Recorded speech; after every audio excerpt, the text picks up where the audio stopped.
I'm not very good at this whole boat thing. I thought you said turning right means I go left, but like this is really weird, dude. So after a long time, we are here in the middle of Hong Kong.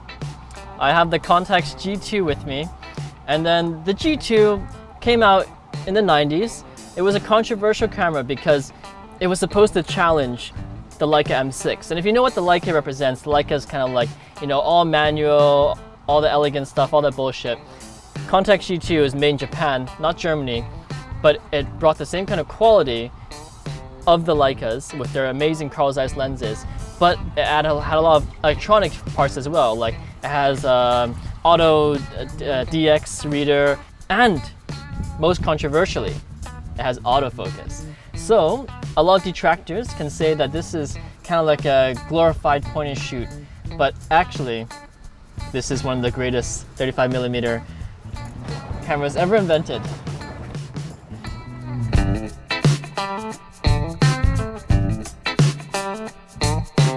With the 45 Carl Zeiss, it was quite well known for portraits as well in the 90s. But then today what we got with us is we have the 28mm 2.8 Biogon. Not exactly the best thing for portraits, and since last time we spent all of our budget on Catherine, well, this time the bloody producer has not given us much room to play around with. So we're here on these $100 boats, going endlessly round and round in circles without a motto in sight. So who is the Contax G2 for? The Contax G2, for example, is amazing for people on holidays who want something fast but high quality and also give that film quality. It's good for people walking around the city. It's good for, you know, adventures like these or friends because it offers something completely different from digital, but at the same time, you don't have to have a huge learning curve, which is both a good thing and bad thing. Without a doubt, this camera is easy to use. That's why people can call it, they can call it a point and shoot, for example, even though it's way more than that.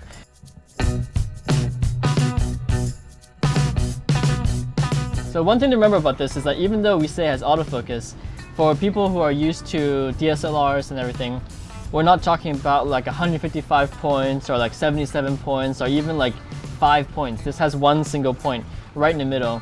So then when you're autofocusing with this thing, you have to hold it down and lock down the focus, and then you can rearrange your viewfinder to recompose. Ergonomically, this is one of those beautiful cameras designed. I say that a lot. Really, there's not a single knob out of place. We have exposure compensation. We have an auto shutter speed which goes from 4,000 down to bulb. And when you compare this to the Mamiya and Pentax that I tested out last episode, those only go up to, the Pentax went up to 1,000, and then the Mamiya was 400. So this one's 4,000 is really pretty much all you need. And then another thing about this is that actually it goes through film like crazy. Somehow, Contax engineers managed to fit in a very decent winding system into this compact body, which allows it to have burst mode as good as some modern DSLRs. I've only been shooting this thing for like 10 minutes, but I've already almost burned out a whole roll of film, which shows how fast this thing can go through. And right now when you hear the autofocus, it is a bit noisy, but it's not that bad. People complain about it a lot, but I'm not sure. Using this, it's really not that noisy or slow at all. It seems pretty snappy for me. Let's go for a few of these shots. Oh, now that's one row down. So then I just finished shooting a roll of Ektar 100 Kodak. It's kind of my staple. This is 400 Tri-X, another staple of mine. And this camera is super easy to load, super easy to use. Put in the roll, slap it in, pull it across, insert it. There, we're ready. Easy.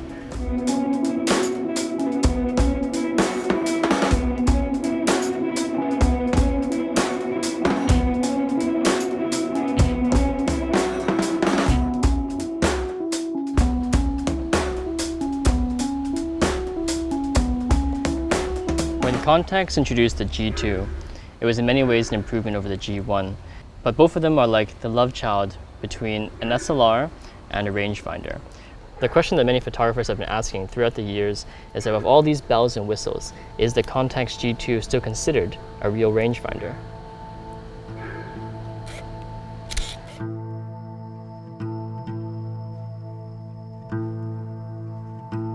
modern cameras, you can change how the cameras meter. This one is stuck on a center weighted focusing, which is basically that when you look through it, it will take around 60% through the center of the frame and 40% of the light around the frame. So then as long as you know that, you can always kind of guess your exposure. But basically the Contax G2 did have a very decent metering system that worked well with a lot of slides. So even if you shoot E6 slides, this is a pretty decent camera. But right now we're using C41 and black and white, both of which have a fantastic dynamic range.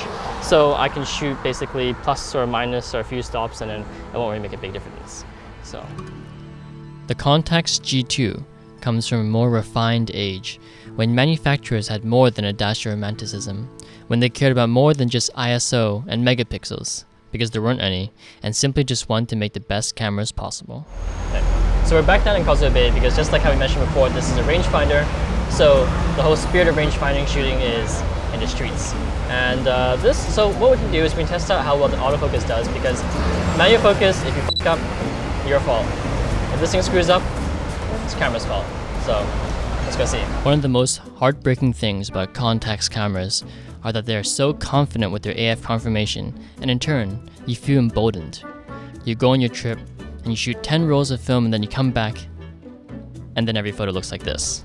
Actually, when I was taking this photo, I was really impressed with the G2, and thought that it would turn out great. But then never forget that Contax's autofocus will always let you down when you most want it to perform. The one advantage of the Leicas, for example, is, again, if you messed up the focus or you messed up anything, you know it's your fault. This one, it could just be you're moving too fast, camera can't focus fast enough or something. The machine is part of it. One of the limitations you gotta understand about it.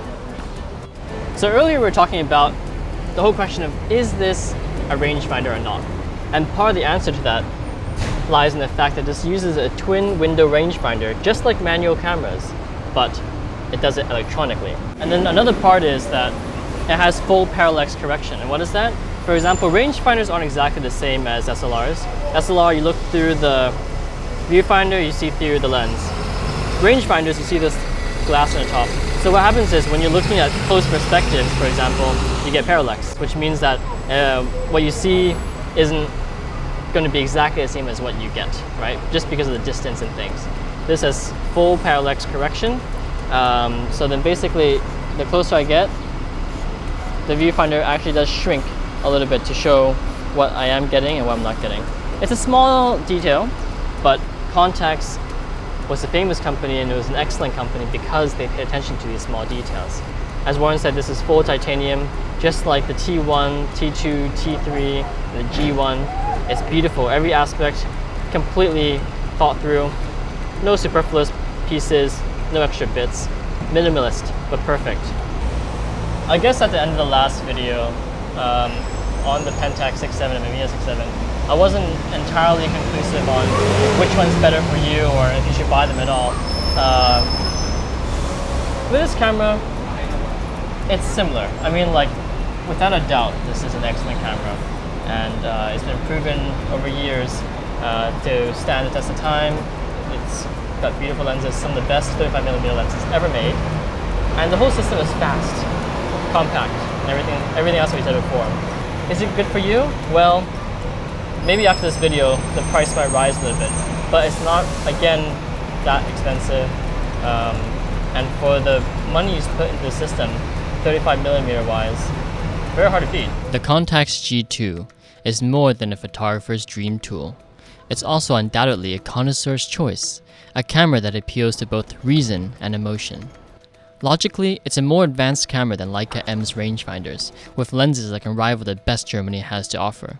While sentimentally, it honors the tradition of the format without being mired in the past. If Contax were around today, I'm sure they make the cameras everyone wishes Leica would make now.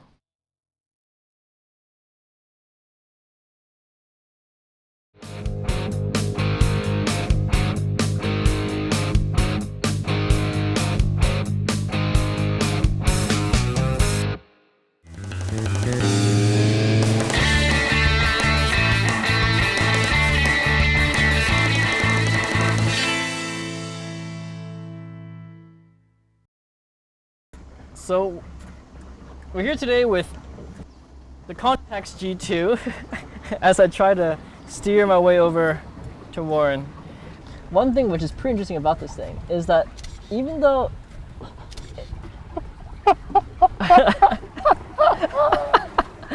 Alright, wait, let's go. The Contax G2 is in many ways one of the most romantic cameras of 35mm. If we just, like, let's see. Dude. Because I was like, my camera's fucked up because I thought it only goes to 16 like seconds for exposure. I was like, dude, fuck, we finally got this fucking far, and then like, I can't use my camera, and then I found out, okay, the lens cap is on. Dude, are you recording this? Yeah. Fucking embarrassing. Holy shit, no one saw that.